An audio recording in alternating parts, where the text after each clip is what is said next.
अध्याय 51 मौत की किताब का कौशल। डेविस, जो इंपीरियल कैसल में लौट आया था, एवलिन को अकेले देखने के लिए इंतजार नहीं कर सका, क्योंकि वह अब उसे किसी भी महिला की तुलना में कुछ हद तक पसंद करता था जिसे उसने अपने पिछले जीवन में एक नश्वर के रूप में देखा था। अध्ययन में डेविस, क्या हुआ? एलिया ने डेविस से उसके चेहरे पर एक अजीब भाव के साथ पूछा। हम कुछ नहीं हुआ। कोई फर्क नहीं पड़ता कि मैं इसे कैसे देखता हूँ। आप अध्ययन में प्रवेश करने के समय से ही मुस्कुराते हुए मुस्कुरा रहे हैं। मुझे मत बताओ कि तुम उस विक्स द्वारा बहकाए गए हो। आपकी भविष्य की? एलिया लगभग चिल्लाई, लेकिन आखिरी सेकंड में रुक गई। है ना? केवल डेविस को एहसास हुआ कि वह अपने चेहरे की जांच करने के बाद मूर्ख की तरह मुस्कुरा रहा था। क्या मुझे बहकाया गया है? या मैं खुद ही उसके प्यार में पड़ गया? ऐसा कोई तरीका नहीं है कि वह मुझे बहका सकती थी। मेरी आत्मा उसे अधिक शक्तिशाली है। डेविस ने सोचा कि उसने अपने गालों पर थप्पड़ मारा। ऐसा नहीं है, लेकिन मुझे लगता है कि मैंने उसे पसंद करना शुरू कर दिया है। डेविस ने शर्माते हुए जवाब दिया। तुम? क्या आपने यह नहीं कहा था कि अगर वह आपको पसंद नहीं करती है तो आप उसे इस शादी से मुक्त करेंगी? मैंने ऐसा कहा था, लेकिन अब अगर उसने कहा कि वह मुझे पसंद नहीं करती है तो मुझे बस उसे अपने जैसा बनाना होगा। क्या आप बेईमान साधनों का उपयोग करने जा रहे हैं? एलिया की आंखें चौड़ी हो गई थी। अरे, मैंने ऐसा कभी नहीं कहा। डेविस ने उसके सिर को हल्के से मारा, जबकि एलिया चिल्लाई। मैं ऐसा नहीं करूंगा, और जहां तक मुझे पता है उसे नहीं लिया गया है। मैं उसका दिल जीतने की पूरी कोशिश करूंगा, क्योंकि मेरे लिए किसी को पसंद करना दुर्लभ है। एलिया ने उससे पहले जटिल रूप से देखा, क्योंकि उसने पूछा, क्या होगा अगर आप नहीं कर सकते? केवल समय बताएगा, डेविस ने अपने चेहरे पर एक गहरा भाव के साथ कहा। क्या समय बताएगा? आप केवल उसे धमकाएंगे जैसे आपने मुझे धमकाया था। एलिया ने घृणा से सोचा। उसे नहीं पता था कि क्यों, लेकिन वह लगभग हल्का महसूस कर रहा था। रात आ गई क्योंकि दिन जल्दी निकल गया। डेविस ने आसानी से बाहर निकल लिया, क्योंकि वह अब इसके आदी हो गए थे। वह दक्षिणी गेट के लिए अपना रास्ता बनाया, इस उम्मीद में कि हरमन को फिर से देख लिया जाएगा, जबकि उसके आसपास के क्षेत्र को स्कैन करने के लिए अपनी आत्मा की भावना का उपयोग किया जाएगा। बकवास, वह जोर से चिल्लाया, क्योंकि वह कई लोगों को अपने कमरे में सोते हुए, अपने टॉयलेट में नहाते हुए देख सकता था। उनकी आत्मा की भावना उस पल के लिए ज्यादातर महिलाओं पर केंद्रित थी, जैसे कि यह स्वाभाविक वृत्ति थी, इससे पहले कि उन्होंने जल्दी से अपनी आत्मा की भावना को वापस खींच लिया। आह, मेरी आत्मा! डेविस ने अपना ग्लाबेला पकड़ लिया। क्या नरक है! इन लोगों ने अपने चारों ओर मजबूत संरचनाएं क्यों नहीं बनाई? मैं उन्हें कुत्तों की तरह चारों ओर चुदाई करते हुए देख सकता हूँ। आह, मैंने पहले जो उपन्यास पढ़े उनमें इसका उल्लेख क्यों नहीं किया गया? डेविस के मस्तिष्क की हर कोशिका उनके द्वारा पढ़े गए वेब उपन्यासों के लेखकों के प्रति शत्रुतापूर्ण हो गई थी। उसने खुद को शांत करने के लिए एक गहरी सांस ली। इस बार उन्होंने उन स्थानों से बचने के लिए अपनी आत्मा की भावना का उपयोग किया जहां उन्होंने आखिरी बार लोगों को अभद्र व्यवहार करते देखा था। उनकी आत्मा की भावना 15 किलोमीटर तक विस्तारित हो सकती है, जबकि सामान्य पीक लेवल शिशु आत्मा कृषक केवल 3 किलोमीटर तक अपनी आत्मा की भावना का विस्तार कर सकते हैं। इसने फिर से साबित कर दिया कि डेविस के पास एक बहुत शक्तिशाली आत्मा थी। क्योंकि वह शिशु आत्मा चरण में था और उसके पास युवा आत्मा चरण विशेषज्ञों के बराबर एक आत्मा थी, इसलिए उसने महसूस किया कि वह वास्तव में अपनी आत्मा को अपने शरीर से बाहर निकाल सकता है। और वास्तव में उन्होंने अपनी आत्मा को बाहर निकालने की कोशिश की जब वह मध्य स्तर के शिशु आत्मा चरण में थे, और वह इसे आसानी से बुलाने में सक्षम थे। हालांकि जब उसने अपनी आत्मा को अपने शरीर से बाहर बुलाया तो उसे एहसास हुआ कि वह अपने शरीर को अपने आतंक के लिए नियंत्रित नहीं कर सकता था। वह शांत होने से पहले एक सेकंड के लिए निराश था, क्योंकि यह समझ में आया कि वह अपनी आत्मा के बाहर होने के साथ अपने शरीर को नियंत्रित करने में असमर्थ था। तब उन्होंने सोचा कि सोल फोर्जिंग कल्टीवेशन में उच्च चरण में पहुंचने के बाद वह अपने शरीर को नियंत्रित करने में सक्षम होंगे। उन्होंने आत्मा के रूप में कुछ युद्ध तकनीकों का प्रदर्शन करने की कोशिश की। बॉडी टेम्परिंग कल्टीवेशन और इससे संबंधित तकनीकें उस रूप में पूरी तरह से बेकार थी, क्योंकि वह प्रासंगिक मेरिडियन के माध्यम से अपनी ऊर्जा को प्रसारित किए बिना उन्हें डालने में सक्षम नहीं थे। वह केवल अपनी आत्मा फोर्जिंग साधना और थोड़ा सा सार इकट्ठा करने की साधना को उजागर कर सकता था। लेकिन उनके द्वारा डाली गई सार एकत्रीकरण साधना तकनीक कमजोर, महत्वहीन थी और किसी अन्य कृषक को नुकसान नहीं पहुंचा सकती थी, इसलिए उन्हें एहसास हुआ कि उनकी आत्मा के रूप का उपयोग केवल जीवन और मृत्यु के क्षण में बचने के लिए किया जा सकता है। जैसे ही कुछ सेकंड बीत गए, डेविस की आंखें चमक उठीं। वह आखिरकार आ गया। डेविस खुश हो गया, क्योंकि उसे अब इस लक्ष्य की प्रतीक्षा करते हुए अपना समय बर्बाद नहीं करना पड़ेगा। पब फ्यूचर द्वारा विज्ञापन। दक्षिणी गेट से कुछ किलोमीटर दूर गली में एक छायादार सिलहुट था। वह सिलहुट ऐसा लग रहा था जैसे वह किसी चीज की खोज कर रहा हो या किसी चीज का निरीक्षण कर रहा हो। डेविस जानता था कि सिलहुट उसका लक्ष्य था, क्योंकि उसकी आत्मा की भावना सिलहुट के छिपाने और भेष में प्रवेश कर सकती थी, यहाँ तक कि उसे सतर्क किए बिना। हरमन को केवल यह पता चलेगा कि डेविस की जांच गहरी थी, जैसे कुछ सेकंड के लिए अपने शरीर का निरीक्षण करना। अन्यथा वह कुछ भी महसूस नहीं करेगा। यह लगभग सभी किसानों पर लागू होता है, और यही कारण है कि शक्तिशाली आत्मा की खेती करने वालों को गहरा डर था। जांच करने वालों को नोटिस करने में सक्षम होने के बिना किसी की जांच करने की उनकी क्षमता ने अक्सर उन्हें पागल कर दिया, खासकर जब वे कुछ गलत या चुपके करते हैं। कौन चाहेगा कि उनकी निजता पर हमला हो? डेविस लापरवाही से चला गया और उस गली में चला गया जहां हरमन था। कुछ मिनटों के बाद वह चुपचाप उस स्थान पर पहुंच गया। आप क्या खोज रहे हैं? हरमन, जो अपने खुद के व्यवसाय पर ध्यान दे रहा था, चौंक गया। उसने जल्दी से अपनी आत्मा की भावना को बढ़ाया और आवाज के स्रोत के लिए चारों ओर देखना शुरू कर दिया। लेकिन उनके आश्चर्य के लिए उन्हें जांच के बाद भी अपने उच्च स्तरीय शिशु आत्मा चरण साधना के साथ कोई नहीं मिला। अचानक उसे अपने होश झंझनाहट महसूस हुए। उसे चकमा देने के लिए कहा। बिना किसी हिचकिचाहट के वह जल्दी से किनारे चला गया। स्प्लेट। हरमन की गर्दन से खून बह रहा था, क्योंकि उसने महसूस किया कि उसकी गर्दन खराब हो गई है और जल गई है। उन्होंने तुरंत तेज ऊर्जा को दबाने की कोशिश की, लेकिन उनके आश्चर्य के लिए उन्हें पता चला कि वह इसे रोक नहीं सकते थे, भले ही उनके अंदर चलने वाली सार ऊर्जा का कौशल ऊर्जा संघनन चरण का था। यह क्या है? तुम कौन हो? हरमन डर के साथ चिल्लाया, क्योंकि वह पूरी तरह से शांत हो गया था। वह तुरंत बता सकता था कि उसके दुश्मन के पास एक शक्तिशाली सोल फोर्जिंग कल्टीवेशन था। डेविस ने अपनी डार्क सीलिंग कफन कला को निष्क्रिय कर दिया। उसने अभी भी अपना भेष धारण कर रखा था। ठीक है, इंपीरियल कैपिटल के आसपास चोरी करने वाला एक कीड़ा क्या कर रहा है? वरिष्ठ, क्या आप शाही परिवार के किसानों में से एक हैं? मुझे लगता है कि हम मोटे हैं, इसलिए लड़ने की कोई जरूरत नहीं है। अचानक डेविस को देखते हुए हरमन की आंखें असामान्य रूप से चमक उठी। यह व्यक्ति क्या कह रहा है? डेविस उलझन में था, लेकिन फिर भी एक उदासीन अभिव्यक्ति थी। वरिष्ठ, मुझे विश्वास नहीं कर सकते हैं, लेकिन मुझे इस जगह पर आने और कुछ या शायद किसी की प्रतीक्षा करने के लिए स्वर्ग से दिव्य हस्तक्षेप मिला। क्योंकि सीनियर यहाँ है, तो यह आपसे संबंधित होना चाहिए, हरमन ने जल्दी से समझाया। डेविस आखिरकार समझ गया। जैसा कि मैंने उम्मीद की थी, ऐसा लगता है कि मौत की किताब वास्तव में किसी की आत्मा में फुसफुसा सकती है और उन्हें धोखा दे सकती है। या क्या वह खुद को एक चुना हुआ व्यक्ति मानता था और भ्रम में पड़ गया था? क्योंकि चीजें इस तरह थी, डेविस ने हरमन को मारने से पहले उसके भ्रम के साथ थोड़ा खेलने का फैसला किया। अध्याय 52, फ्राइड हरमन। हाँ, यह सिर्फ एक परीक्षा थी। यदि तुम असफल हो गए थे, तो स्वर्ग ने मुझे तुम्हें मारने की आज्ञा दी थी। डेविस कर्कश आवाज में हंसे। फिर क्या मैं पास हो गया? हरमन ने संदेह से पूछा। आपको क्या लगता है? डेविस उसके करीब आ गया। क्योंकि मुझे चुना गया था और मैंने आपके कदम को सफलतापूर्वक चकमा दिया है, तो मैं कह सकता हूँ कि मैं कम से कम पास हो गया हूँ। हरमन ने अनुमान लगाया, लेकिन फिर भी डेविस को अपने पास देखते हुए एक कदम पीछे हट गया। वह अभी भी दर्द से थोड़ा डरता था। हाँ, आप सफलतापूर्वक पास हो गए हैं। डेविस मुस्कुराया। वह अब हरमन के सामने था। सच में? हाँ। हरमन ने खुशी से अपनी मुट्ठियां भींच ली। उसने महसूस किया कि स्वर्ग गलत नहीं था और उसकी ताकत अब से शुरू होने वाले थोड़े समय में जल्द ही छलांग लगाने जा रही थी। डेविस ने इस ठंडे खून वाले बेवकूफ को देखने के लिए खुद को थोड़ा बेवकूफ महसूस किया। केवल थोड़ा संदेह के साथ उस पर विश्वास करें। यह इस तरह कैसे हो सकता है? उन्होंने सूंघा और यह देखने की कोशिश की कि डेट बुक का प्रभाव लक्ष्य को कितना प्रभावित कर सकता है। लेकिन मुझे नहीं लगता कि स्वर्ग को अब आपकी मदद की जरूरत है, तो क्या आप खुद को मारकर मर सकते हैं? क्या? हरमन, जिसने यह सुना, उसे लगा जैसे उसे निराशा के गड्ढे में फेंक दिया गया था। वह विश्वास नहीं कर सका कि उसने क्या सुना, क्योंकि उसे सिर्फ विश्वास था कि उसे इस पल में स्वर्ग की कृपा मिली थी। हालांकि यह तमाशा सिर्फ एक पल तक चला, इससे पहले कि वह बिना कुछ कहे भागने की कोशिश में पीछे हट गया। मैं देखता हूँ, यह उसके व्यक्तित्व को प्रभावित नहीं करता है अगर मैं विशेष रूप से इस किनारे में नहीं लिखता हूँ, है ना? डेविस ने अंदर से हंसते हुए सोचा। हरमन, अफसोस की बात है, आप स्वर्ग की इच्छा की अवहेलना नहीं कर सकते। तुम्हें लकवा मार जाएगा। हरमन, जिसने अपने रिवॉल्विंग कोर स्टेज कल्टीवेशन के साथ उड़ान भरने की कोशिश की, दुर्घटनाग्रस्त होते ही गली में गिर गया। क्या तुमने मेरे साथ क्या किया है? वह भ्रम में था, लेकिन उसके मुंह से केवल समझ से परे शब्द निकले। फिर उसने उसे आत्मा संचरण भेजा। अब फ्यूचर द्वारा विज्ञापन। ओह वाह, मैंने कहा था कि तुम स्वर्ग की इच्छा की अवहेलना नहीं कर सकते, इसलिए तुम्हें स्पष्ट रूप से मरना होगा। डेविस ने सहज रूप से जवाब दिया। डेट बुक के साथ उनका प्रतिद्वंद्वी पूरी तरह से भ्रमित हो गया था और लगभग बाएं से दाएं नहीं जानता था। पर मुझे बख्श दो। डेविस उसके सामने खड़ा हो गया और उसके कॉलर पकड़ते हुए उसे उठा लिया। है ना? तुम्हें बख्श दो? जब आपने एक पूरे गांव का नरसंहार किया, तो आपने ऐसा क्यों नहीं किया? जब आपने दर्जनों गांवों का नरसंहार किया, उन्हें भी यही कहना चाहिए था, नहीं? कोई रास्ता नहीं, भले ही मैंने नरसंहार किया, स्वर्ग ने मुझे चुना, तो मैं कैसे मर सकता था? हरमन गुस्से से चिल्लाया। अब मुझे समझ में आया। यह व्यक्ति मुड़ा हुआ है और शायद कहीं टूट गया है। इस तरह से उनके मालिश के शौक की व्याख्या की जाती है। डेविस ने सिर हिलाते हुए सोचा। लेकिन अपने आत्मविश्वास से भरे भ्रमपूर्ण बयान को सुनकर डेविस चौंक गया। मुझे नहीं पता कि आप स्वर्ग की मदद के बारे में कितना बेकार सोच सकते हैं। भले ही आकाश तटस्थ हो, वे निश्चित रूप से आपके जैसे मैल के साथ नहीं होंगे जो बिना किसी कारण के मारता है। सार ऊर्जा तब फूट पड़ी जब डेविस ने विलुप्त होने के बिजली के फैसले की पहली परत के साथ एक बार फिर साइलेंट स्टिंगिंग फिंगर का इस्तेमाल किया। बिजली प्रवर्धन 30। उसकी उंगली हरमन की छाती में छेद कर गई और उसके बिजली के साथ ऊर्जा की शक्ति के साथ विस्फोट हो गया। विलुप्त होने वाली बिजली ने उसके दिल के साथ साथ उसके सभी आंतरिक अंगों को खराब करना और जला देना शुरू कर दिया, क्योंकि बिजली की किस्में उसके भीतर फैल गई। करंट लगने पर हरमन का शरीर कांप गया। वह दर्द से चिल्लाया, लेकिन वह हिल नहीं पा रहा था क्योंकि वह लकवाग्रस्त था। उसने अपनी आत्मा का उपयोग करके भागने की कोशिश की, लेकिन इससे पहले कि वह ऐसा कर पाता, एक उज्जवल लांस ने उसके माथे को छेद दिया और उसकी आत्मा पर वार किया। तुम्हारी किस्मत पर मुहर लग गई है, डेविस ने उसे पकड़ते हुए कहा। वह चमकदार लांस वह तकनीक थी जो उन्होंने सेक्रेड ल्यूमिनेंस मिस्ट की दूसरी परत पियर्सिंग सेक्रेड लांस से प्राप्त की थी। यहाँ तक कि भूतों को प्रभावी ढंग से भगाने की शक्ति होने की अफवाह भी थी, लेकिन कौन जानता है कि यह सच था या नहीं। हरमन की आंखें चौड़ी हो गई और जम गई, क्योंकि उसकी आंखें अचानक अपनी चमक खो देती थी। इस समय उनकी मौत हो गई थी। डेविस ने अपना समय बर्बाद करने की जहमत नहीं उठाई।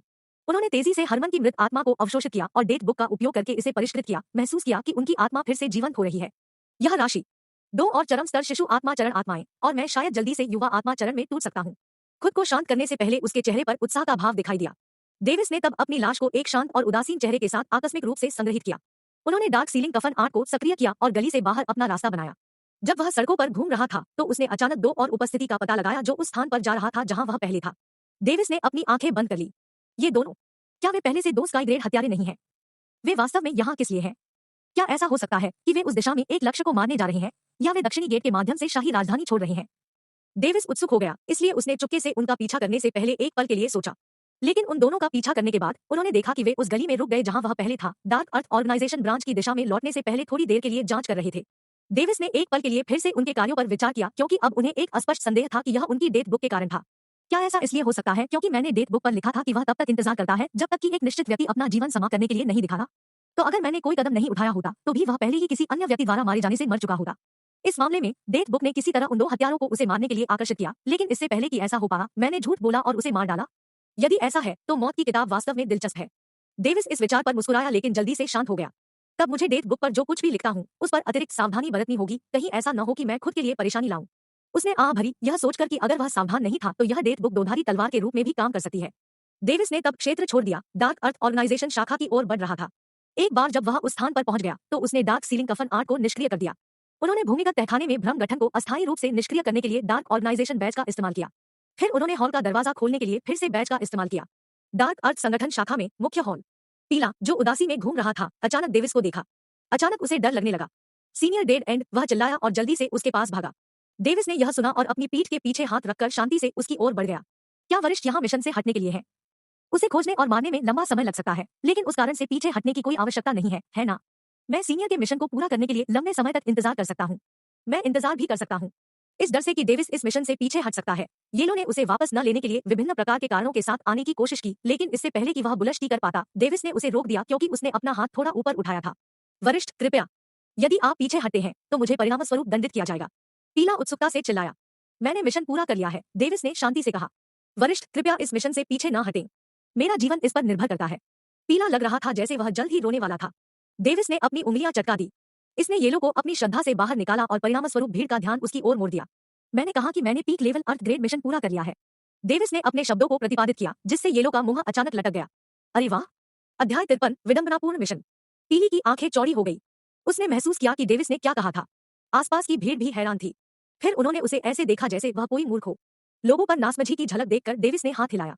एक लाश उड़ गई और पीले रंग में दुर्घटनाग्रस्त हो गई। वाह! पीला चिल्लाया और लाश का चेहरा देखा। धीरे धीरे उत्साह में बदलने से पहले उसका चेहरा डरावना था। यह यह हरमन है, पीला एक बेवकूफ की तरह चिल्लाया। ऐसा लगता था जैसे उसे कोई खजाना मिल गया हो। फिर एक आवाज ने पीले रंग को चौंका दिया। यह डेविस से था। हाँ हाँ, आपने मिशन पूरा कर लिया है। मैं सिर्फ रिसेप्शनिस्ट को औपचारिक रूप से सूचित करूंगा, बस। मुझे जल्द ही आपका बैज और इनाम मिल जाएगा। पीले ने उत्साह से कहा और भाग गया। डेविस ने थोड़ी देर के लिए वहां इंतजार किया, विस्मय, आश्चर्य, ईर्ष्या और यहाँ तक कि अन्य भावनाओं को भी देखा। तभी उसने देखा कि कुछ लोग उसके पास आ रहे हैं। ये दोनों लोग पहले से काले रंग के दो लोग थे। डेविस ने सावधानी की स्थिति में प्रवेश किया लेकिन इसे बाहर नहीं दिखाया। साथी हत्यारे, क्या आप वही हैं जिन्होंने दक्षिणी द्वार के पास लड़ाई लड़ी? काले रंग के लुटेरे व्यक्ति ने कर्कश स्वर में पूछा। उस आवाज ने लिंग निर्धारित करना मुश्किल बना दिया। डेविस ने उनसे पूछताछ करने से पहले बस उसे देखा। तुम दोनों कौन हो? ओह, यह हमारे लिए बुरा था कि हम अपना परिचय नहीं दे पाए। मैं बाएं आकाश हूं और वह दाएं आकाश है। दूसरे काले रंग के व्यक्ति ने जवाब दिया। इस आवाज का लिंग भी निर्धारित करना मुश्किल था। जाने का रास्ता, भाई, आपने अभी हमारे लिंग का खुलासा किया। राइट स्काई ने शिकायत की। और अब वह जानता है कि हम भाई बहन हैं। मैंने आपको कितनी बार काम के दौरान मेरे उपनाम से बुलाने के लिए कहा है, लेफ्ट स्काई ने जवाब दिया। लेकिन वह हमें अच्छे दोस्त के रूप में मार सकता था। वह कभी नहीं जानता था कि हम जुड़वा थे। राइट स्काई गुस्से में चिल्लाया। अरे सुनो! अरे, डेविस उन्हें रोकने के लिए भ्रम में चिल्लाया। क्या इन दोनों ने पहले शांत व्यवहार नहीं किया था? अब वे एक एक करके अपने लक्षणों को प्रकट क्यों कर रही हैं? या यह सिर्फ एक कार्य है? उसके चिल्लाने से उन दोनों को आकर्षित किया और वे तुरंत शर्मिंदा हो गए लेकिन इसे बाहर नहीं दिखाया। तुम्हारा मेरे साथ क्या काम है? डेविस ने शांति से पूछा। यही है। यह देखते हुए कि आपने एक मिशन पूरा कर लिया है जिसे पूरा करना काफी मुश्किल है, हमने आपको इस स्काई ग्रेड मिशन में आमंत्रित करने का फैसला किया। बाएं आकाश ने जवाब दिया और एक जेड क्रिस्टल निकाला। यह जानकारी रखने का प्रकार था। जेड क्रिस्टल देने से ठीक पहले एक आवाज सुनी जा सकती थी। सीनियर डेड एंड, यहाँ आपका पीक अर्थ ग्रेड डार्क अर्थ ऑर्गेनाइजेशन का बैज है। पीला 4 साल के बच्चे की तरह दौड़ता हुआ आया। यह देखा जा सकता है कि वह वास्तव में खुश था। वह डेविस के सामने पहुंचे और बैज के साथ साथ इनाम भी सौंपा। डेविस ने बैज और इनाम दोनों एकत्र किए क्योंकि उन्होंने उन्हें अपनी स्पेस रिंग में संग्रहित किया था। वरिष्ठ, अब आप आधिकारिक तौर पर एक पीक अर्थ ग्रेड हत्यारे हैं। हम डेविस ने बाएं आकाश का सामना करते हुए अपना सिर हिलाया। लेफ्ट स्काई ने तब डेविस को स्क्रॉल दिया। डेविस ने फिर स्क्रॉल खोला। उनकी अभिव्यक्ति आश्चर्य में से एक थी, फिर एक विडंबनापूर्ण मुस्कान में बदल गई। मिशन, अपहरण डेविस लोरेट। प्रकार, अपहरण। ग्रेड, निम्न स्तरीय स्काई ग्रेड मिशन। आवश्यकता, पीक लेवल अर्थ ग्रेड हत्यारे और उससे ऊपर। विवरण, लोरेट साम्राज्य के पहले राजकुमार, 9 वर्ष की आयु। हर समय साम्राज्य के कुलीन रक्षकों द्वारा संरक्षित होने के लिए जाना जाता है। उसकी खेती बॉडी टेम्परिंग कल्टीवेशन और एसेंस गैदरिंग कल्टीवेशन के पहले चरण के आसपास होनी चाहिए। उनके गार्ड की खेती बॉडी टेम्परिंग कल्टीवेशन और एसेंस गैदरिंग कल्टीवेशन दोनों में तीसरे चरण के आसपास होनी चाहिए। कभी कभी वह अपने पिता लोरेट सम्राट के संरक्षण में भी होता है। इस महीने इस मिशन को बिना किसी परेशानी के पूरा करने का एकमात्र मौका है। लक्ष्य की छवि। इनाम, निम्न स्तरीय स्काई ग्रेड डार्क ऑर्गेनाइजेशन का बैज, 4000 बैंगनी सिक्के। मिशन जारी करता, अनाम। वास्तविक एफ के क्या है? क्या इन दोनों ने मुझे खुद का अपहरण करने के लिए आमंत्रित किया था? डेविस ने अपनी आंखें झुका ली। अगर उनका शांत स्वभाव नहीं होता तो वह जोर से हंसते। तो मर चुका अंत। क्या आप हमारे साथ काम करेंगे या अकेले चले जाएंगे? अब तक आपने इस मिशन के बारे में किस तरह की जानकारी एकत्र की है? सभी सामान्य लोग। यदि आप हमारे मुखबिरों से पूछेंगे तो वे आपको बताएंगे। डेविस ने जवाब देने से पहले फैसला करने में कुछ समय लिया। मैं यह मिशन नहीं कर रहा हूँ। क्या? क्यों? बाएं आकाश और दाएं आकाश दोनों भौचक्के रह गए थे। बस जब डेविस ने अपनी अस्वीकृति के लिए कुछ कारण देने की कोशिश की तो पक्ष में मौजूद येलो ने जल्दबाजी में समझाया। दो वरिष्ठ। ऐसा नहीं है कि सीनियर डेड एंड ने आपके अनुरोध को अस्वीकार कर दिया, यह सिर्फ इतना है कि सीनियर डेड एंड को इस तरह की नौकरी पसंद नहीं है। पीले ने दुखी होकर कहा। अच्छा काम, पीला। डेविस ने मानसिक रूप से येलो को थम्स अप दिया। डेविस ने मस्ती करने के बजाय सुरक्षा और गुप्त होने को चुना। उसे यकीन था कि अगर वह उस मिशन में शामिल हो गया था तो उसे उन दो और संभवतः अन्य लोगों को मारना होगा जो उसे संदिग्ध रूप से चिन्हित करते यदि वह जीवित रहने वाला एकमात्र व्यक्ति होता। इसलिए उसने मिशन को स्वीकार किए बिना उन्हें मारने का फैसला किया, क्योंकि वह किसी भी संदेह से बच सकता है जो संभवतः उन्हें मारने के बाद उस पर लक्षित हो सकता है। अधिक से अधिक वह मजे करने में सक्षम होता अगर वह मरने वाले हत्यारों के अविश्वसनीय रूप को देखकर उस मिशन में शामिल हो गया होता, जब उन्हें अंततः पता चलता है कि उन्हें उस लक्ष्य द्वारा मार दिया गया था जिसे वे अपहरण करने की योजना बना रहे थे। ओ, व्यक्तिगत प्राथमिकता। फिर इसे छोड़ दो, यह कहते हुए कि जुड़वां हत्यारे निराश होकर चले गए। ठीक है, उस मिशन को छोड़ दो। हमारे पास अन्य स्काई ग्रेड मिशन है जो वरिष्ठ के मानदंडों को फिट कर सकते हैं। अधिक जानकारी के लिए रिसेप्शनिस्ट से मिलते हैं। येलो ने एक दिशा में जाते हुए कहा। डेविस ने उसका पीछा किया और रिसेप्शन के सामने पहुंचा। पीक लेवल अर्थ ग्रेड हत्यारा, डेड एंड बनने के लिए बधाई। रिसेप्शनिस्ट का लहजा अब अनुकूल था। मुझे आपके सभी स्काई ग्रेड मिशनों पर एक नजर डालने दें, डेविस ने उदासीन रूप से कहा। आपकी रैंक के साथ आप केवल निम्नस्तरीय sky grade mission dead end तक देख सकते हैं। ठीक है। रिसेप्शनिस्ट ने तब कुछ जेड क्रिस्टल निकाले जिसमें स्पष्ट रूप से लो लेवल स्काई ग्रेड मिशन के बारे में जानकारी थी। अध्याय 54, निम्नस्तरीय युवा आत्माचरण। डेविस ने तब अपने सोल सेंस के साथ जेड क्रिस्टल की जांच की। इससे पहले कि वह इसे जल्दी से छिपाता, उसकी अभिव्यक्ति क्रोध में बदल गई। जेड क्रिस्टल में क्लारा, डायना और यहाँ तक कि नव जन्मे एडवर्ड का अपहरण करने के मिशन भी थे। उनके पास उन जेड क्रिस्टल को कुचलने की इच्छा थी, लेकिन खुद को ऐसा करने से रोक दिया। जब उन्होंने एक मिशन में अपना नाम देखा तो वह हंस सकते थे, लेकिन जब उन्होंने अपने भाई बहनों को निशाना बनते देखा तो वह इसे बर्दाश्त नहीं कर सके।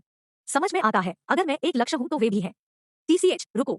ये सिर्फ निम्नस्तरीय स्काई ग्रेड मिशन है। शायद पिताजी और माँ भी उच्च ग्रेड मिशन में सूचीबद्ध है। बस मिशन जारी करता कौन है? यह संभवतः सम्राट ट्राइटर या सम्राट रेवेन हो सकता है, जो मैं जानता हूँ, लानत है। डेविस अभी असहाय महसूस कर रहा था। अगर उसे पता होता कि उन्हें कौन निशाना बना रहा है तो उसके लिए किसी को भी मारना आसान हो जाएगा। वह प्रसिद्ध लोगों से सावधान नहीं था, वह केवल उन लोगों से सावधान था जो अपनी पहचान छिपाते हैं। डेथ बुक के साथ वह आसानी से प्रसिद्ध लोगों को मार सकता था जो उसकी सीमा के भीतर थे, लेकिन उन लोगों के साथ ऐसा नहीं कर सकते जो अपनी पहचान छिपाते हैं, क्योंकि उसे पहले उनकी पहचान खोजनी होगी जिससे उसके लिए उन्हें मारना थोड़ा मुश्किल हो जाता है। उन्होंने एक बार फिर जेड क्रिस्टल में जांच करने से पहले खुद को शांत करने में कुछ सेकंड का समय लिया। उन्होंने अपने लिए कुछ उपयुक्त मिशन खोजे। यदि वह उन लक्ष्यों को मारने में सक्षम था तो वह जल्द ही mid level young soul stage तक पहुंचने में सक्षम होगा। कई मिशनों को स्वीकार करने के बाद उन्होंने फिर डार्क अर्थ ऑर्गेनाइजेशन शाखा छोड़ दी और एक लक्ष्य को मारने के लिए रवाना हो गए। यह लक्ष्य लोरेट साम्राज्य का एक शक्तिशाली व्यापारी था जो गुप्त रूप से छायादार व्यवसाय में संलग्न था। उनकी उम्र 200 साल से अधिक थी और उनकी आत्मा की खेती low level young soul stage की थी। डेविस ने उसे मारने और मारने के लिए डेथ बुक का इस्तेमाल करने के बाद यह लगभग सुबह थी। उन्होंने अपनी मृत आत्मा को अवशोषित किया और इसे परिष्कृत किया। उन्होंने महसूस किया कि उनकी आत्मा की ऊर्जा तेजी से बढ़ रही है, क्योंकि उन्होंने परिष्कृत आत्मा ऊर्जा को अवशोषित किया और कुछ मिनटों के बाद उन्होंने महसूस किया कि उनकी आत्मा ऊर्जा अपनी सीमा तक पहुंच गई है। बस जब उसने तोड़ने की कोशिश की तो उसे एक अड़चन का सामना करना पड़ा। चीजें इतनी आसान नहीं होंगी, है ना? डेविस ने आह भरी। यह देखते हुए कि देर हो चुकी है, उन्होंने रॉयल कैसल के लिए अपना रास्ता बनाया। उन्होंने फैसला किया कि वह आज रात या कल बाद में मिशन में शामिल होंगे। पलक झपकते ही 3 दिन बीत गए। इन कुछ दिनों में डेविस ने यंग सोल स्टेज में सफलता हासिल करने के अपने प्रयासों पर ध्यान केंद्रित किया। उन्होंने पहले दिन अपने लक्ष्य की लाश को घुमाया और अपने इनाम के रूप में low level sky grade dark earth organization का बैज और 1000 बैंगनी सिक्के प्राप्त किए। इसके बाद उन्होंने पहले अपनी आत्मा साधना पर ध्यान केंद्रित करने का फैसला करने से पहले एवलिन का दौरा करने के बारे में सोचा। वह टूटने में आत्मविश्वास महसूस करता था, इसलिए वह रॉयल कैसल में एकांत में रहा क्योंकि 3 दिन बीत गए। शाम को डेविस, जो एकांत में था, ने आखिरकार निम्नस्तरीय युवा आत्मा चरण हासिल किया। वह अब अपनी आत्मा को अपनी आत्मा समुद्र में रहने वाले महसूस कर सकता था, जो अजीब तरह से मौत की किताब के साथ प्रतिध्वनि में था। उन्होंने महसूस किया कि उनकी डेथ बुक ने शायद एक नई क्षमता प्राप्त की, लेकिन उन्हें पता लगाने की जल्दी नहीं थी, इसलिए उन्होंने मामले को एक तरफ रख दिया। वह 3 दिनों में अड़चन को तोड़ने के लिए खुद पर बेहद गर्व महसूस करता था, इससे पहले कि उसके विचार जल्दी से किसी और पर चले गए। हाँ, आज रात मैं आखिरकार एवलिन से मिलूंगा, चाहे कुछ भी हो। जैसे ही उसने अध्ययन में अपना रास्ता बनाया, उसने देखा कि एलिया अपने चेहरे पर एक शांतिपूर्ण अभिव्यक्ति के साथ खेती कर रही थी। वह ध्यान केंद्रित करते हुए कमल की स्थिति में बैठी, लेकिन इससे वह सिर्फ प्यारी लग रही थी। इसने उसे लगभग उसके चेहरे पर चुटकी लेने के लिए मजबूर कर दिया, लेकिन ऐसा नहीं करने का फैसला किया, क्योंकि अगर उसने उसे परेशान किया तो उसकी खेती बेकाबू हो सकती थी। वह बस बैठ गया और अपने चेहरे पर मुस्कान के साथ उसका चेहरा देख रहा था। वह उसे एक प्यारा जानवर के रूप में सोचने के अलावा कुछ नहीं कर सका। इसने उसे और भी अधिक उसके सिर को थपथपाने के लिए मजबूर कर दिया। उसने जल्दी से अपना सिर हिलाया। यह सही नहीं है, मैं उसके बहुत करीब अभिनय कर रहा हूँ। यह लगभग ऐसा है जैसे हम भाई बहन हैं। उसने सोचा, थोड़ा भटकाव। डेविस अनजाने में उसके करीब चला गया।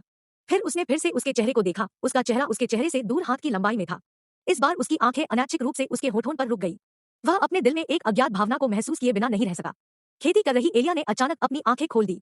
उसने उसे अपने होठों को घूरते हुए पकड़ लिया क्योंकि उसने महसूस किया कि उसका चेहरा जल गया है। डेविस ने उसे अपनी आंखें खोलते हुए देखा था, इसलिए उसने अनैच्छिक रूप से एक आवाज की। लानत है, मैं पकड़ा गया। डेविस का बाहर एक शांत चेहरा था, लेकिन उसका दिल थोड़ा तेजी से धड़क रहा था।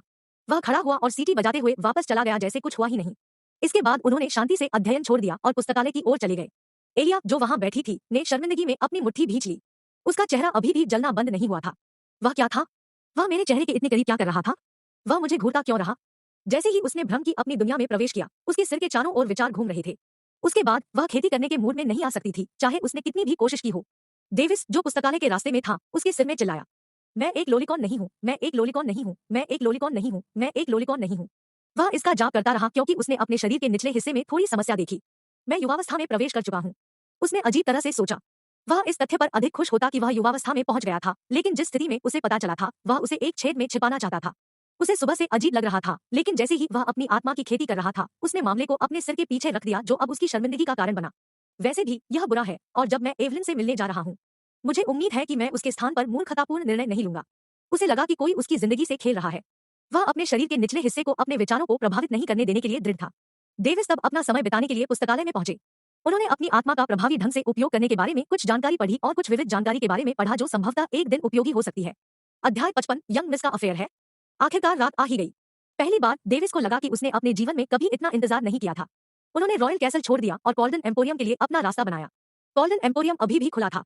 खेती करने वालों की दुकानें आमतौर पर रात के दौरान खुली रहती हैं, क्योंकि उन्हें ज्यादा नींद की आवश्यकता नहीं होती है, लेकिन वे अपने मुनाफे के लिए उत्सुक हैं।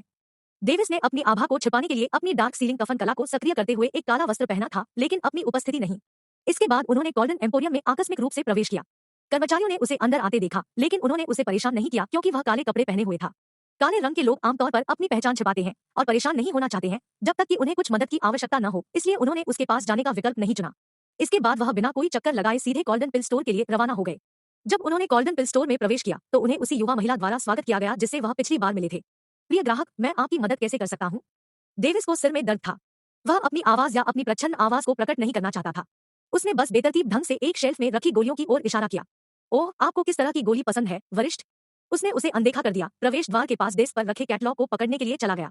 युवती पागल हो गई और उसे अनदेखा करना शुरू कर दिया और साथ ही वह अपने खुद के व्यवसाय पर ध्यान केंद्रित करने लगी।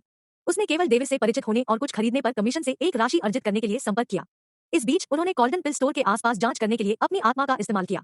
उन्हें विश्वास था कि उनकी आत्मा की साधना के साथ कोई भी यहाँ उनकी जांच का पता नहीं लगा सकता है जब तक कि उनके पास यहाँ एक वयस्क आत्मा चरण विशेषज्ञ छिपा न हो। उसे एवलिन के स्थान की दृष्टि मिली, इसलिए उसने जेड क्रिस्टल को चुपचाप तोड़ दिया जब कोई नहीं देख रहा था। एवलिन, जो एक कमरे में अपने पूरे दिमाग के साथ खेती कर रही थी, वह उस गोली को निगलने वाली थी जो डेविस ने उसके मुंह में दी थी। उसने अपनी स्पेस रिंग में कुछ टूटा हुआ महसूस किया। उसने इसे बाहर निकाला और यह जेड क्रिस्टल के टुकड़े थे। वह यहाँ है। एवलिन की आंखें चौड़ी हो गई। वह वास्तव में आया था, पर कैसे? उन सभी गार्डों के साथ जो उसे सौंपे गए थे, वह चुपके से बाहर निकलने में कामयाब रहा, या वह कुछ अन्य लोगों के साथ आया था? एवलिन को संदेह था, लेकिन वह जल्दी से उठी और कॉल्डन पिल स्टोर के हॉल में चली गई, लेकिन वह अचानक अपने कमरे के दरवाजे पर रुक गई। नहीं, अगर मैं उसे व्यक्तिगत रूप से लेने जाता हूँ तो लोग हम पर संदेह करेंगे। उसने सोचा। मिस, तुम कहाँ जा रही हो? मैसी ने पूछा। मैसी, जाओ एक निश्चित व्यक्ति को आमंत्रित करे जो हमारे कॉल्डन पिल स्टोर के हॉल में है। लेकिन मिस, मुझे वास्तव में किसे आमंत्रित करना चाहिए? मैसी ने उलझन में पूछा। एवलिन ने जवाब देने से पहले एक पल के लिए सोचा। आप बस मुख्य हॉल में खड़े हो जाओ, वह निश्चित व्यक्ति शायद आपके पास आएगा। यह ठीक है, मैसी ने खुद बाहर जाने से पहले भ्रम में जवाब दिया। डेविस, जो वहां इंतजार कर रहा था, कैटलॉग ब्राउज कर रहा था जैसे कि वह किसी की मदद स्वीकार नहीं करेगा, और उसने आखिरकार एक युवा लड़की को एक निश्चित दिशा से आते हुए देखा। उसने उसे एवलिन के नौकर के रूप में पहचाना। फिर उसने उसे बेचैन होते हुए देखा और किसी कारण से इधर उधर देख रहा था। क्या वह शायद मुझे खोज रहा है? डेविस ने सोचा। उसने कैटलॉग बंद कर दिया और फिर उसके पास गया। उसे उसके सामने खड़े होने में देर नहीं लगी। मैसी ने काले लुटे हुए व्यक्ति को देखा, घबराकर पूछा, क्या तुम हो? डेविस ने सिर्फ अपना सिर हिलाया। उसने सोचा कि वह पूछने जा रही थी कि क्या वह प्रिंस डेविस थी, इसलिए उसने जल्दी से अपना सिर हिलाया। वह नहीं जानता था कि वह सिर्फ यह पूछने जा रही थी कि क्या वह व्यक्ति था जिसे उसकी यंग मिस आमंत्रित करना चाहती थी। मैसी ने फिर सिर हिलाया और कहा, मेरी यंग मिस ने आपको अपने कमरे में आमंत्रित किया, कृपया मेरा अनुसरण करें। इसके बाद वह एक निश्चित दिशा में चली गई। डेविस ने फिर उसका पीछा किया। वह जानता था कि वह कहाँ जा रहा था, लेकिन वह अकेला नहीं जा सकता था। कुछ मिनटों के बाद वे एक दरवाजे के सामने पहुंचे। जब वह अंदर गया तो उसने उसे खोल दिया। इसके बाद वह अंदर उसका पीछा करने लगी। अचानक डेविस और एवलिन, जिन्होंने एक दूसरे को देखा, बिना किसी कारण के एक साथ घूमना शुरू कर दिया। है ना? मैसी, जिसने यह देखा, वह समझ नहीं सका। वह हंसते हुए स्वर से बता सकती थी कि दूसरा पक्ष पुरुष है। डेविस, जिसने एवलिन को मुस्कुराते हुए देखा, उसने समय बर्बाद नहीं किया और उस बिंदु पर पहुंच गया क्योंकि उसे नहीं पता था कि वह यहाँ कब तक रह सकता है। मिस एवलिन, मैं आपको आधिकारिक तौर पर प्रस्ताव देने आया हूँ। एवलिन चौंक गया। जैसा उसने सोचा था, वह अब किसी कारण से उसे पसंद करता था। नहीं, यंग मिस पहले से ही सगाई कर चुकी है, आप उसे प्रपोज नहीं कर सकते। मैसी ने बचाव किया क्योंकि वह एवलिन के सामने खड़ी थी। इसके बाद दोनों चौंक गए। डेविस ने एवलिन को केवल उसे धीरे से हंसते हुए देखने के लिए देखा। आप आखिरकार आ गए, मेरा प्यार, एवलिन ने चिढ़ते हुए कहा और डेविस को आंख मारी। उसे उसकी आंख में अंतर्निहित अर्थ मिला। इस महिला में वास्तव में हिम्मत है और वह उसे शांत रख सकती है। वह गलतफहमी पैदा करने की हिम्मत भी करती है और थोड़ी चंचल है।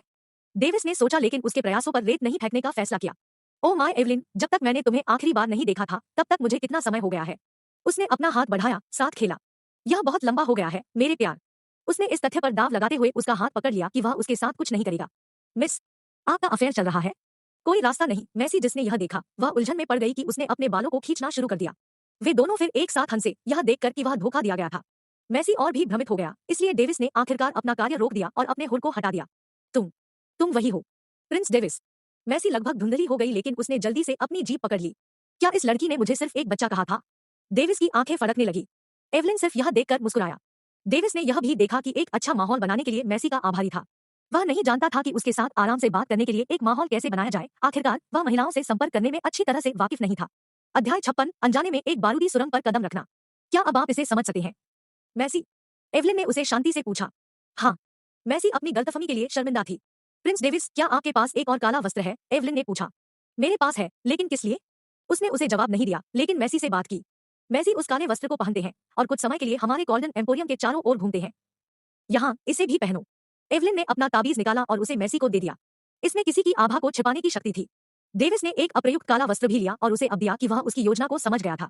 यह थोड़ी देर के लिए उसके जैसा अभिनय करना था। मैसी ने इसे पहना और कमरे से बाहर चला गया। अब वह जानती थी कि वे गुप्त रूप से मिल रहे हैं। अब प्रिंस डेविस, जैसा कि आपने अनुरोध किया था, हम अकेले हैं। एवलिन मुस्कुराया। अकेले, ऐसा लगता है। डेविस ने अपनी सोल सेंस के साथ चारों ओर जांच की ताकि वह जान सके कि वे बिल्कुल अकेले थे। लेकिन उसे भी बाहर भेजने की कोई जरूरत नहीं थी। नहीं, मैसी बातूनी है, इसलिए वह हमारी बातचीत में हस्तक्षेप करेगी जो संभवतः आपको, आपकी महारानी को नाराज कर सकती है।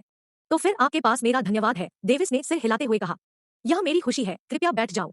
एवलिन फिर एक मेज पर बैठ गया और उसने उसका अनुसरण किया। अब जब हम अकेले हैं, तो क्या तुम्हें डर नहीं है कि मैं तुम्हारे साथ कुछ करूंगा? डेविस पूछते ही हंसने लगा। चूंकि वह चंचल प्रकार की तरह लग रही थी, इसलिए उसने उसे चिढ़ाया। हम, राजकुमार मुझे नुकसान पहुंचाने के लिए क्या कर सकता है? हो सकता है कि आपके पास गोल्डन एम्पोरियम के बाहर आपके गार्ड हो। नहीं? ओह, इस महिला को लगता है कि मैं एक दल के साथ यहाँ आया था। खैर, मैं उसे सही भी नहीं करने जा रहा हूँ। हाँ, मिस एवलिन निश्चित रूप से समझदार है। यह केवल सामान्य है, एवलिन ने डेविस के लिए एक कप चाय डालते हुए कहा। डेविस ने चाय ली और इसकी जांच की। इसमें कुछ भी हानिकारक न देखकर उसने शराब पी ली। आखिरकार सतर्क रहने से उसे कोई नुकसान नहीं होता है। क्यों? उसने अचानक पूछा। और रू? डेविस ने बगल में चाय छिड़क दी। उसने सोचा कि उसे चाय की जांच का पता चल गया है। तुमने ऐसा क्यों कहा? एवलिन के पास एक जटिल चेहरा था जब उसने पूछा था। उसे उसकी उस हरकत को थूकने में कोई आपत्ति नहीं थी।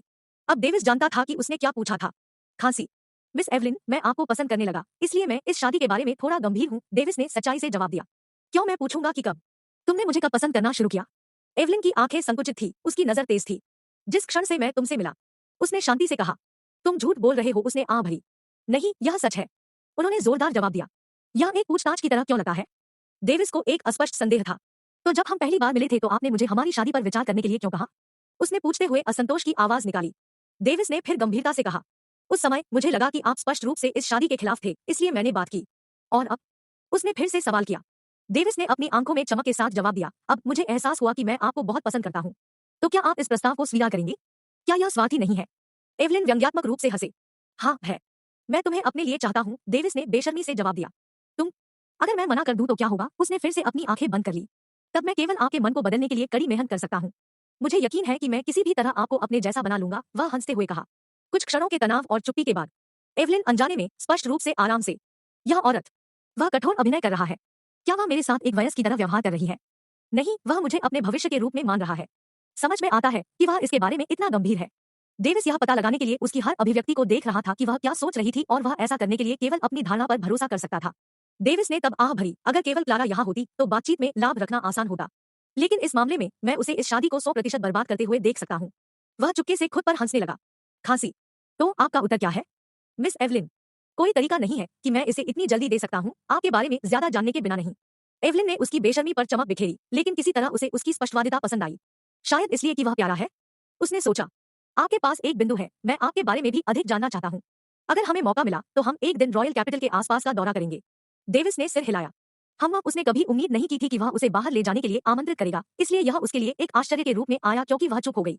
कमरे का माहौल फिर से शांत और अजीब हो गया। हाँ, मुझे आश्चर्य है कि मिस एवलिन किस साधना स्तर तक पहुंच गई है। डेविस ने बेतरतीब ढंग से एक सवाल पूछा। ऐसा कुछ भी नहीं है जो आपकी आंखों को पकड़ सके।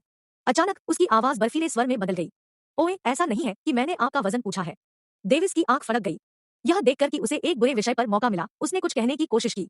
फिर उसने जल्दी से एक विषय की खोज के लिए चारों ओर नजर डाली और उसे कहा, मुझे लगता है कि मैंने मिस एवलिन के कल्टीवेशन सत्र को परेशान किया। इसमें कोई आश्चर्य की बात नहीं है कि आप अपनी खेती के बारे में पूछने के लिए मुझसे नाराज हैं, डेविस ने सर्वज्ञात स्वर में कहा। लेकिन बाद में वह घबरा गया क्योंकि उसे एहसास हुआ कि यह भी उसकी खेती से संबंधित विषय था। कैसी धारणा, एवलिन ने सोचा। उसकी आंखें चौड़ी हो गई। लेकिन जब वह पहली बार यहाँ आया था तो वह पहले से ही जानता था कि वह खेती कर रही थी। लेकिन उसके स्वर को सुनकर एवलिन में कुछ आखिरकार टूट गया। आप सिर्फ मेरी खेती के चरण को जानना चाहते हैं, है ना? वास्तव में आप पहले से ही इसे सही जानते हैं। क्या आप मेरा भी मजाक उड़ाना चाहते हैं? ठीक है, मैं केवल peak level copper stage, peak level energy condensation stage तक पहुंच गया हूँ। दुखी है ना? मेरी उम्र में, मेरी स्थिति के साथ मुझे अब तक दोनों में कम से कम तीसरे चरण में पहुंच जाना चाहिए था। आगे बढ़ो और हंसो। हंसो, सब तुम चाहते हो। उसकी आंखों में आंसू आ रहे थे। उसने अपने हाथ हिलाते हुए कहा कि उसके चेहरे पर एक गुस्से के भाव के साथ, जैसे कि उसके साथ गलत हुआ हो। कॉलन परिवार की कौन सी युवा मालकिन? राजकुमार से शादी करके मैं क्या धन्य हूँ? क्या मेरे परिवार में मेरी राय भी मायने रखती है? मैं बस आपको बेचा जा रहा हूँ। आंसू उसकी आंखों से फव्वारे की तरह गिर गए क्योंकि वह अपनी आंखों में शिकायत के साथ उसे देख रही थी। डेविस बेहद बेवकूफ था। एक पल उसने शरारती व्यवहार किया, दूसरे पल उसने कठोर व्यवहार किया और दूसरे पल वह रोई। वह यह नहीं कह सकता था कि यह अभिनय था या नहीं, लेकिन उसे रोते हुए देखकर उसे किसी कारण से दुख हुआ। उसका उसके साथ गहरा संबंध नहीं था। उन्होंने महसूस किया कि इस बिंदु पर कोई भी सांत्वना सिर्फ एक औपचारिकता की तरह महसूस होगी। डेविस ने उसे एक जटिल अभिव्यक्ति के साथ देखा और सांत्वना देते हुए कहा, आपने कड़ी मेहनत की है। एवलिन वाक्यांश। उसने बस उसे उस वाक्य के साथ छोड़ दिया क्योंकि बेशर्मी से यहाँ रहना उसे और भी शर्मिंदा कर देगा। उन सभी वर्षों में उसने खेती करने के लिए बहुत मेहनत की, भले ही उसकी प्रतिभा सबसे अच्छी थी। वह दिन रात खेती करती थी, कभी कभी एक महीने तक आराम किए बिना भी। कई प्रतिभाओं की तुलना में उसकी प्रतिभा कचरा थी। अगर वह परिवार के मुखिया की बेटी नहीं होती तो वह अपने परिवार की सम्मानित सदस्य भी नहीं होती। उनके लुक के साथ ज्यादा से ज्यादा उन्हें शादी के नाम पर किसी को बेच दिया गया होता। कोई नहीं। मैसी के अलावा किसी ने भी उसकी मेहनत को स्वीकार नहीं किया था।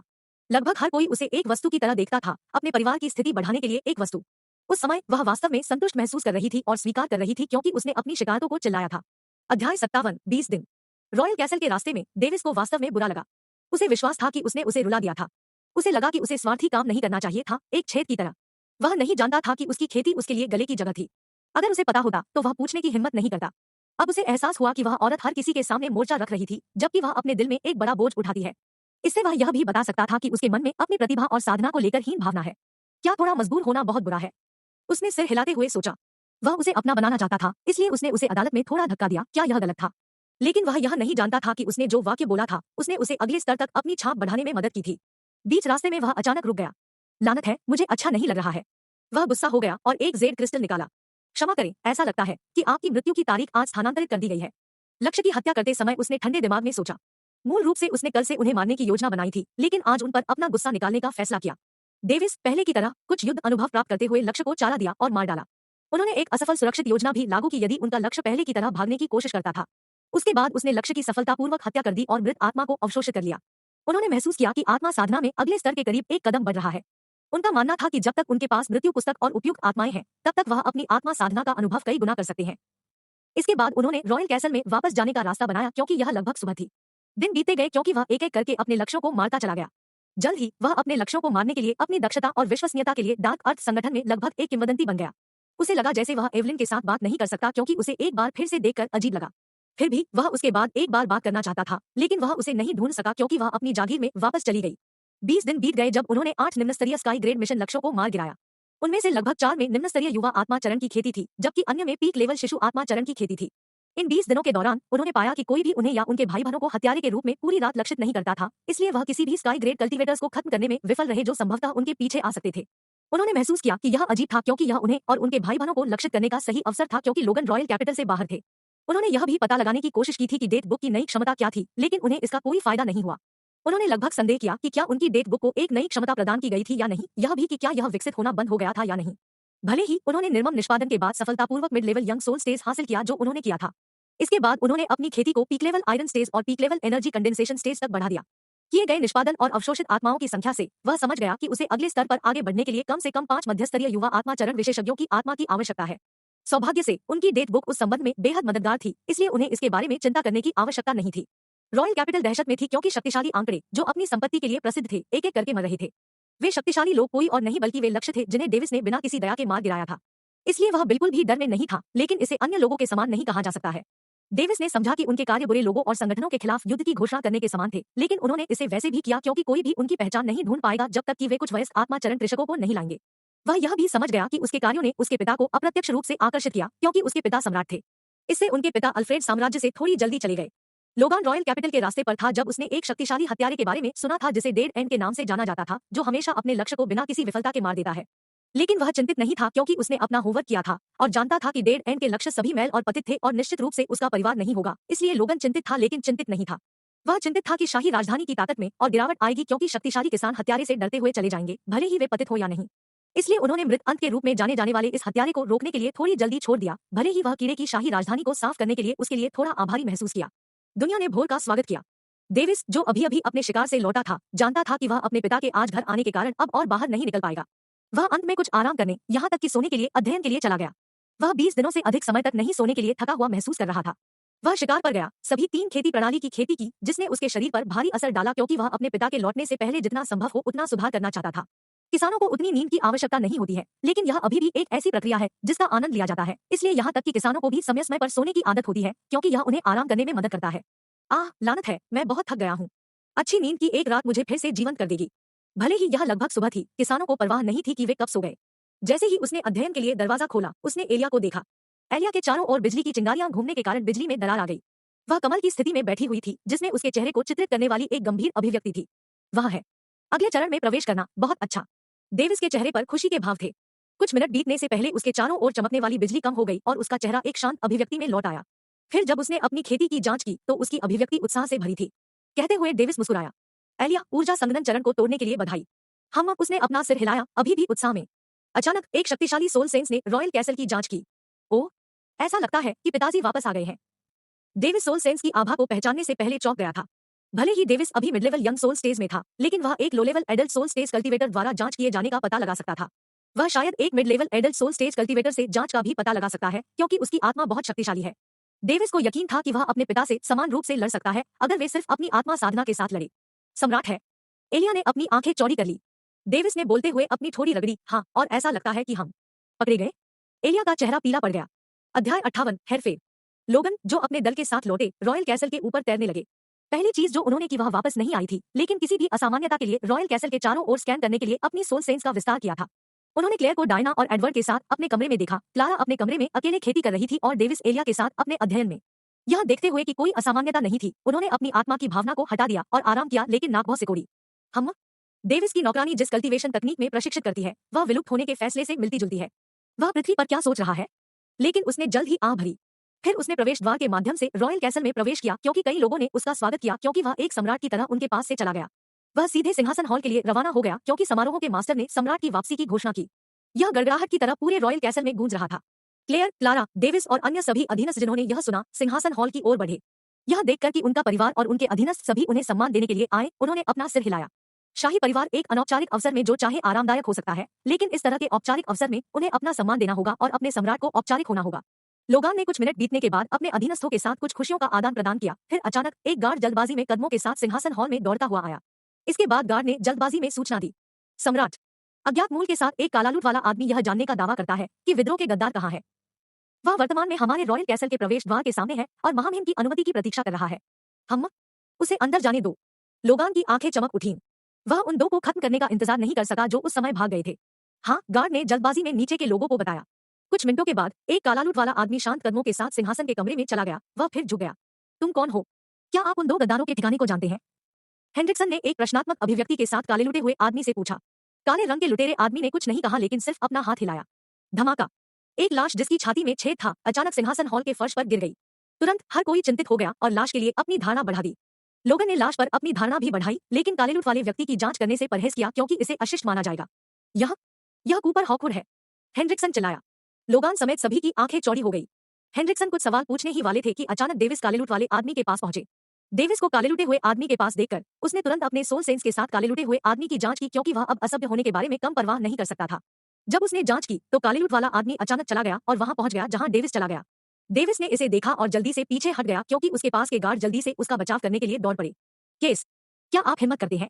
लोगान की आंखें चौड़ी हो गई क्योंकि वह गुस्से में चिल्लाया और जल्दबाजी में एक आत्मा तकनीक डाली। उज्जवल समुद्र की घूमती धाराओं ने केस को जल्दी से जलमग्न कर दिया क्योंकि वह दर्द से चिल्ला रहा था। उसकी आत्मा तेज सुइयों की बहती धाराओं से जमीन पर गिर गई थी। उसे मरने में कुछ सेकंड भी नहीं लगे। लोगान ने secret luminance mist celestial needle ocean की चौथी परत तकनीक का इस्तेमाल किया था। यह एक अत्यधिक विनाशकारी तकनीक है जो किसी व्यक्ति की आत्मा पर हमला करने के लिए आत्मा की रक्षा को भी भेज सकती है। इसका उपयोग प्रभाव हमले के क्षेत्र के रूप में भी किया जाता है, जिसका उपयोग एक ही समय में कई विरोधियों पर हमला करने के लिए किया जाता है। लेकिन यह secret luminance mist secret piercing lance की दूसरी परत तकनीक की तुलना में धीमा था। हालांकि यह धीमा था, लोगान को यकीन नहीं था कि उसका सेक्रेट पियर्सिंग लांस उसे एक हिट में मार सकता है, इसलिए उसने एक निश्चित हिट किल के लिए सेलेस्टियल नीडल ओशन का इस्तेमाल किया। और सौभाग्य से यह सफल रहा क्योंकि उन दोनों के बीच की दूरी छोटी थी। लोगान ने राहत की सांस ली। मुझे विश्वास नहीं हो रहा है कि उसने हमारी प्रतिक्रिया में देरी करने के साधन के रूप में अपने स्वयं के कॉमरेड का इस्तेमाल किया क्योंकि उसने डेविस का अपहरण या हत्या करने की योजना बनाई थी। क्लेयर, जो डेविस के बगल में थी, ने अपने चेहरे पर एक गंभीर भाव के साथ कहा। उसे लगा जैसे वह अपने बच्चों की रक्षा करने के अपने कर्तव्यों में विफल रही है। सौभाग्य से वह विफल रहा। लोगान ने आह भरी। डेविस, तुम उसके करीब क्यों गए? क्या आपको नहीं लगता कि यह खतरनाक हो सकता है? लोगान ने सवालिया निगाह से पूछा। हम उसके लाश को बाहर निकालने के बाद मुझे उसकी नजर मुझ पर महसूस हुई, इसलिए मैं उसकी जांच करने के लिए करीब चला गया। उसने अचानक मुझ पर हमला किया, लेकिन चिंता मत करो, मैं पूरे समय सतर्क था, यही कारण है कि मैंने जल्दी से पीछे खींच लिया। मुझे पता है, बाद में इतना बेवकूफ करने की कोशिश मत करो, क्लेयर ने डेविस को डांटते हुए कहा। ठीक है माँ। लोगान और क्लेयर तब उन दो लाशों के मामले की देखभाल करने के लिए चले गए। क्लारा, जो वहां थी, अपने भाई से किसी भी झूठ का पता नहीं लगा सकी, इसलिए उसने उत्सुकता से उन दो लाशों को देखा। डेविस, जो अकेला था, धीरे धीरे नीचे देखा और चुपके से मुस्कुराया। जैसा कि योजना बनाई गई थी, यह पूरा परिदृश्य उनके द्वारा तैयार किया गया था, लेकिन उन्होंने नहीं सोचा था कि यह इतना अच्छा होगा। इससे पहले कि डेविस रॉयल कैसल में लौट आए, उन्होंने केस को निर्देश दिया कि वह जैसा कहे वैसा ही करे और यह बिना किसी अड़चन के काम करता है। उन्होंने उसे रॉयल कैसल में आने का आदेश दिया। जब वह सम्राट को रॉयल कैसल में लौटने पर कुछ जानकारी के एक टुकड़े का उपयोग करके सम्राट के साथ दर्शकों की तलाश कर रहा था। केस फनवेन, जो पूरे समय तलाश में था, ने रॉयल कैसल में हलचल देखी और अपना कदम बढ़ाया। फिर उन्होंने वही किया जो डेविस ने उन्हें एक एक करके करने का निर्देश दिया था। रॉयल कैसल के प्रवेश द्वार पर पहुंचने पर उन्हें यह कहने का आदेश दिया गया था कि उनके पास उन दो गद्दारों के बारे में जानकारी है और सम्राट के साथ दर्शकों का अनुरोध करें। फिर उन्हें रॉयल कैसल के अंदर जाने के लिए सम्राट की अनुमति की प्रतीक्षा करने का आदेश दिया गया। इसके बाद जब वह सिंहासन कक्ष में था तो उसे कूपर की लाश को बाहर फेंकने और एक छोटे लड़के को देखने का आदेश दिया गया था जब किसी ने उससे सवाल पूछा था। अंत में उसे तब छोटे लड़के पर हमला करने का आदेश दिया गया जब वह देखता है कि कोई उसके पास आ रहा है, जो अंततः उसकी मौत का कारण बना। डेविस ने यह सब इसलिए किया क्योंकि वह चाहता था कि उसके पिता उसके मृत परिवार का बदला ले ताकि उसके पिता उसके दिल के बोझ को छोड़ सके। अध्याय 59, आपको मार दिया गया होगा।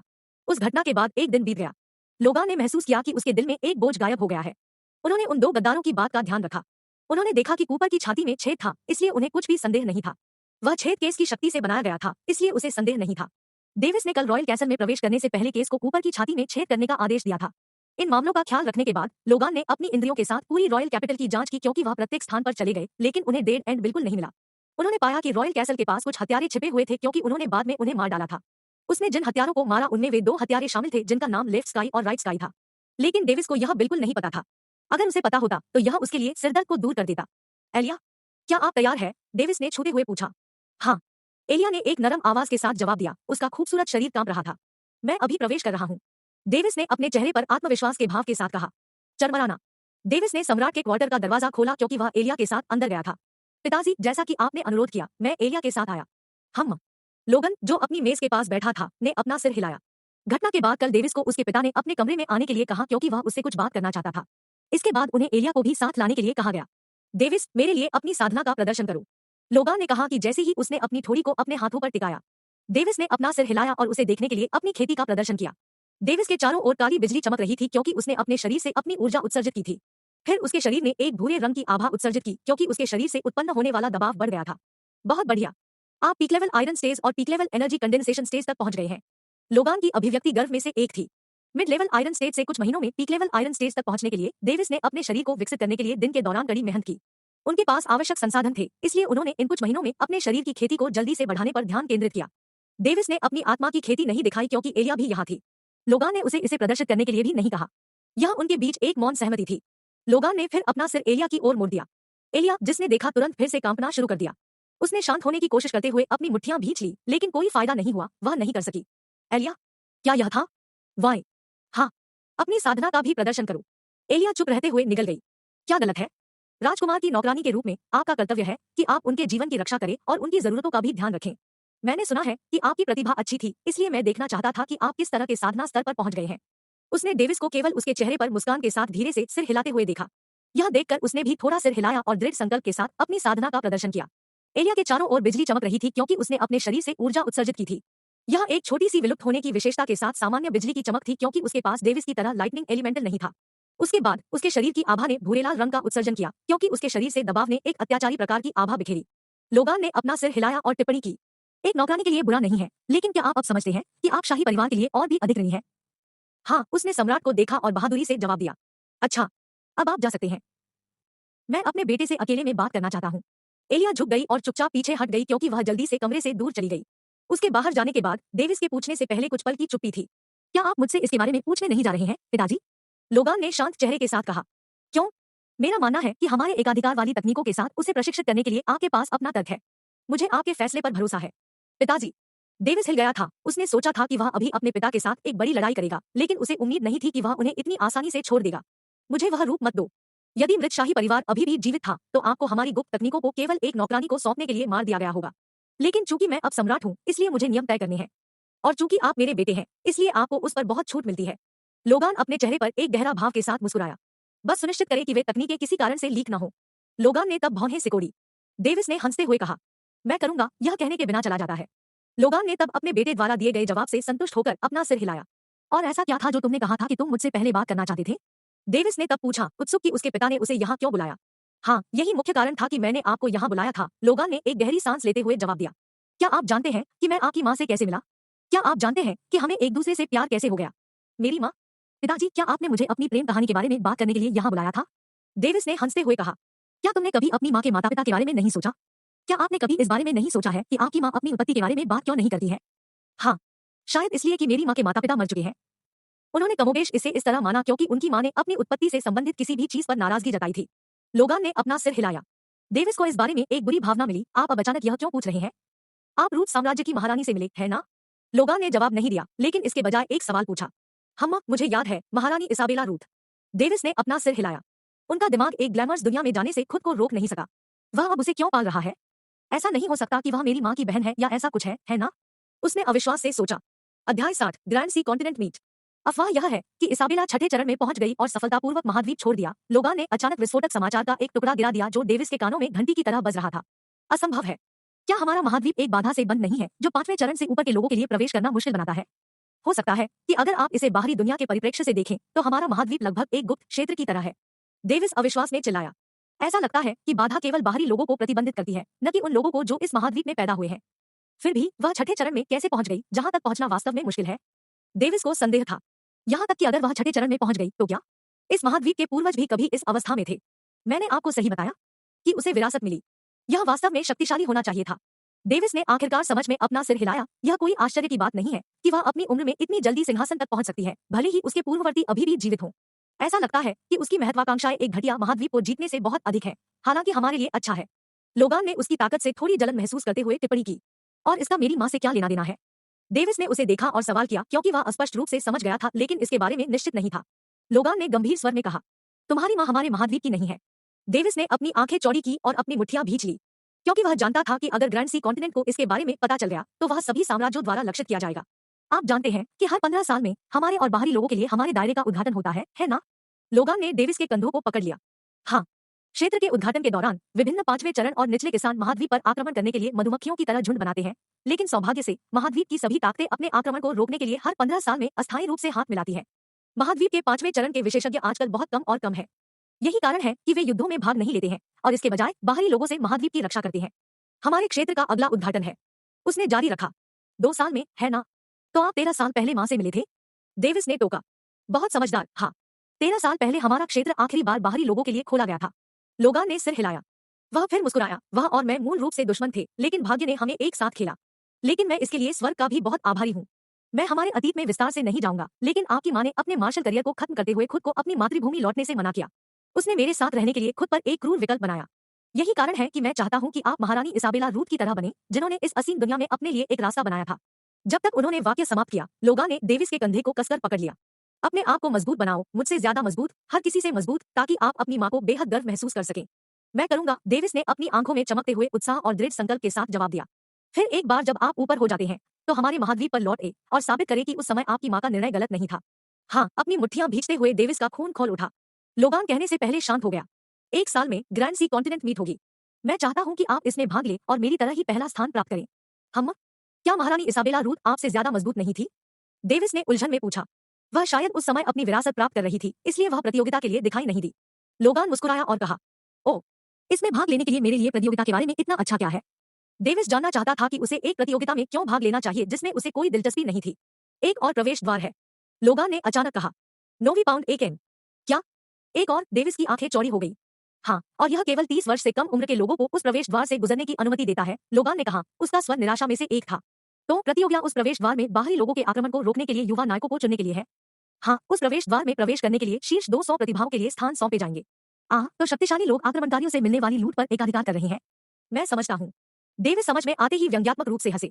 हाँ, दुनिया इस तरह से काम करती है, लेकिन बाहरी लोगों से एक प्रतिभा को मारना इतना आसान नहीं होगा क्योंकि वे ताबीज से बच गए हैं, जबकि हम नहीं करते।